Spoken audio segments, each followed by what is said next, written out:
আবাসন সহ অন্যান্য সেবা নিশ্চিত করে পুরো দেশকে বাসযোগ্য করার আহ্বান জানিয়েছেন অর্থ উপদেষ্টা ডক্টর সালেউদ্দিন আহমেদ।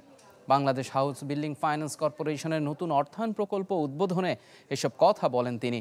বলেন, আগে দেশে অন্তর্ভুক্তিমূলক উন্নয়ন হয়নি, ফলে গ্রাম ও শহরের মধ্যে পার্থক্য তৈরি হয়েছে। এই সময় বৈষম্য দূর করতে সরকারি প্রতিষ্ঠানগুলোকে টেকসই আবাসন গড়ে তোলার আহ্বান জানান তিনি।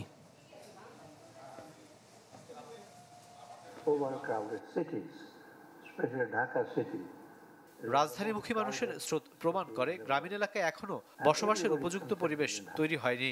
ঢাকা বিশ্বের অন্যতম প্রধান জনবহুল শহর। উন্নয়নের কথা এতদিন শোনা গেলেও তা অন্তর্ভুক্তিমূলক হয়নি। শুধু আবাসন সুবিধা নিশ্চিত করলেই হবে না, নজর দিতে হবে শিক্ষা, স্বাস্থ্য সুবিধার দিকেও।